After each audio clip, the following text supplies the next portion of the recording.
All right, if you've ever tried to solve a Rubik's Cube, it is for some people an easy feat. For most of us, including me, it is not. Imagine adding a blindfold and the pressure of a world record to the mix. It's what the Brampton Library is looking to do. They want to break a world record for the largest number of blindfolded participants to solve the Rubik's Cube at the same place and time. And for the next 7 months, they're going to be training people on how to participate in that.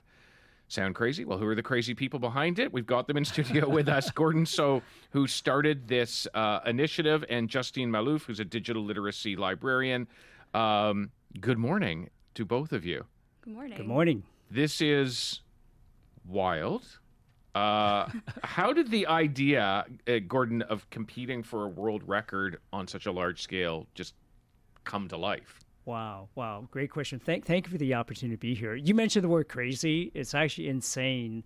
A friend of mine here in Brampton, Ontario, his name is Thomas, and he calls himself Crazy Thomas. So this time last year, I was going to visit family in Hong Kong, and Crazy Thomas said, "Hey, Gordon, can you deliver a Rubik's Cube to a friend of mine in Hong Kong?" So I thought, great, I'm going to be there anyways. So I met Paul. I thought my job was done. And so Paul takes me into his boardroom, and there's a group of individuals in there, his team, and they started explaining to me that Paul, at around age 50, became blind. And someone came along, and actually his students, he's a coach, business coach, so he told his students, please do something other than make money. So they said, why don't we get a group in a room, break the Guinness World Record? So Paul, despite the fact that he was blind, solved the Rubik's Cube on his own. It was like a light bulb, he said, came on for him.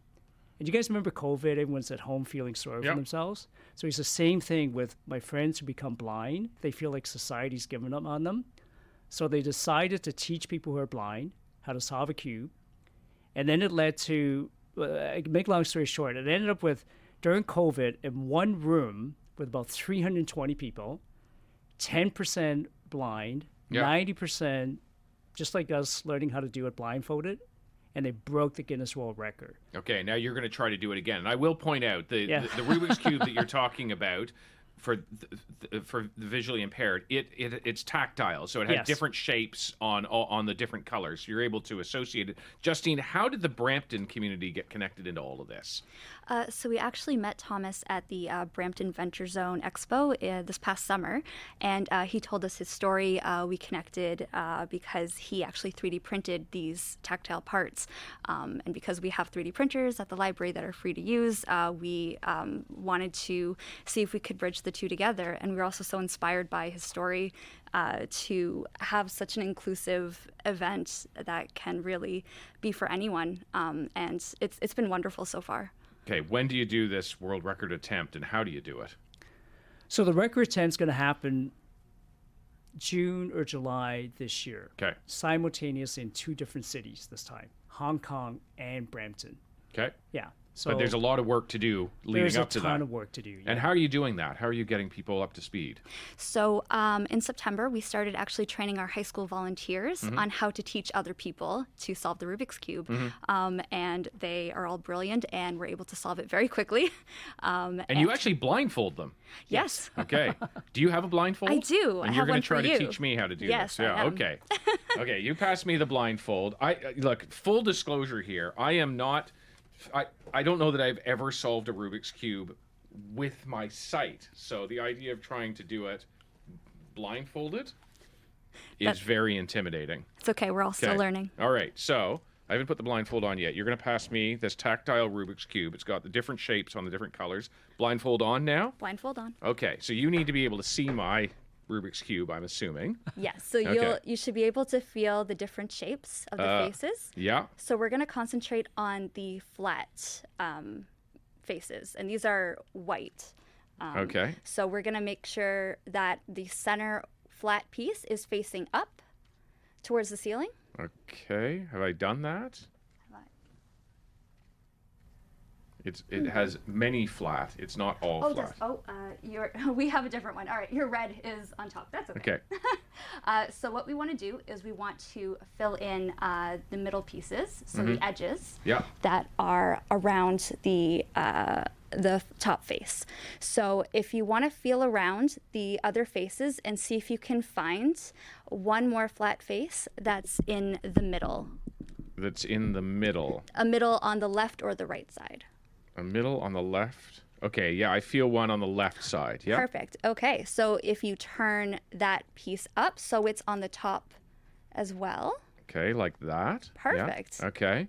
All right, now what do you feel on the top? Okay, so now I feel mostly flat, but there's one that's like a rounded edge, and then two others that have tactile shape. So it's almost all. Oh no, there's one more. It's almost all flat. Mine's, Almost all flat. So yeah. you have one more. So if you want to feel around for I will say more. I've watched the videos of visually impaired people doing this at the Brampton Library, and they are going way faster than I am. Yeah.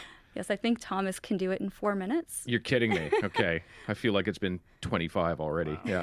Wow. Okay, here I feel here a flat one, but it's on sort of the front. But Okay. can I use that one, or it needs to be on Absolutely. So yeah. what we can do There's another one on the is- right side, actually, Yes. here. Oh, okay, Yes. yeah. You're getting it. Yeah. Yeah. So we can switch the face so you can turn it upwards. So, like this? Is that what you're thinking? No, because I would actually go, So- no. I Yeah, went so you already backwards. have a flat face Yeah. on that one. You're basically being my eyes in many ways. I am. Yeah. I wish I were standing a little bit closer. Yeah, this is the challenge of what I might do is I might pause us only because in the world of radio we live and die on the clock, and I have no idea what time it is. But I'm just getting my sight back here. I should have said I'm also colorblind on top of all of this. You were Well, going then to say? So in fairness, David, you would learn how to do it first. Yeah. Without the blindfold. Yes, And okay. then once you understand the 8 steps, once you've done it, and then you can put on the blindfold. Then it becomes a lot more automatic. Yeah, that's why some of the kids at the Brampton Library are doing it under a minute or 2 minutes flat. Yeah, so you have this video, which I watched, of this 16-year-old, this young woman Yes. who, at the point of the video, it was 2 weeks into this, 2 sessions. 2 sessions. And she said, oh, no, I got it after 1 session. Yes. And that's remarkable. Yes. What's really remarkable with what Justine and the Brampton Library is doing, the 4 individuals that are actually doing the teaching with Thomas, Yeah, they're visually impaired themselves. yeah. It's all wild. Well, look, good luck.